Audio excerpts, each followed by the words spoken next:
Every live broadcast you've ever watched depends on a clock you can't see. When it drifts by a few billionths of a second, the whole thing falls apart, and the audience never knows why. I've spent years inside broadcast facilities, repairing and commissioning the gear that puts live television on air. And there's one failure engineers fear more than a dead camera or a blown power supply. It doesn't show up as a black screen. It shows up as chaos that looks completely random, lips that don't match the voice, audio that drops for half a second, a live switch that glitches at the worst possible moment. For decades, the thing that prevented all of that was a single cable.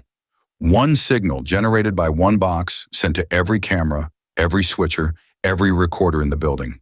It was called black burst, genlock. As long as that cable was healthy, the entire facility breathed in the same rhythm. Then the industry moved to IP, and that cable disappeared. Here's what almost nobody outside the control room understands. When broadcasts moved from SDI to IP to the standard called ST2110, the dedicated timing cable was gone. No genlock wire, just an Ethernet network. And on that network, every single device has to find the correct time entirely on its own. The solution is a protocol most viewers have never heard of. PTP, Precision Time Protocol. IEEE 1588. I call it the invisible maestro, because that's exactly what it does. It keeps dozens of cameras, mixers, and servers locked to the same beat with precision under 100 nanoseconds. 100 billionths of a second. It works as a hierarchy.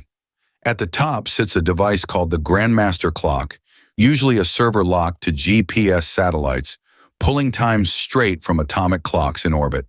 That's the source of truth. Every other device is a slave. It listens, measures its offset from the master, and corrects itself continuously, forever. And here's the part the industry doesn't advertise. This whole thing is fragile by design. Put too many network switches between the Grandmaster and your cameras, and the timing messages start collecting delay. A little jitter, and suddenly packets arrive out of order, audio and video drift apart, and lip sync breaks in front of a live audience. To fight that, broadcast networks use special switches, boundary clocks and transparent clocks that exist for one reason: to protect the timing, and this is where projects quietly die. Because the gigabit switch your IT department swears is good enough, it can sabotage a live broadcast, not with an error message, with drift. The kind nobody can explain at 8 p.m. on live news.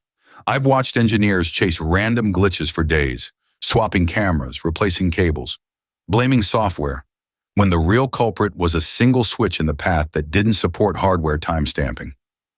The clock was lying, and everything downstream believed it. That's the secret.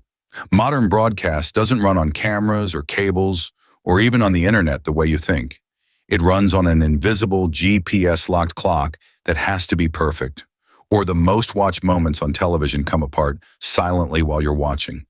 The next time a live feed glitches and the anchor pretends nothing happened, now you'll know what really broke. Subscribe, because the next one is darker. The switches your IT vendor recommends for this, and why the same brands trusted by your office network can take a national broadcast off the air.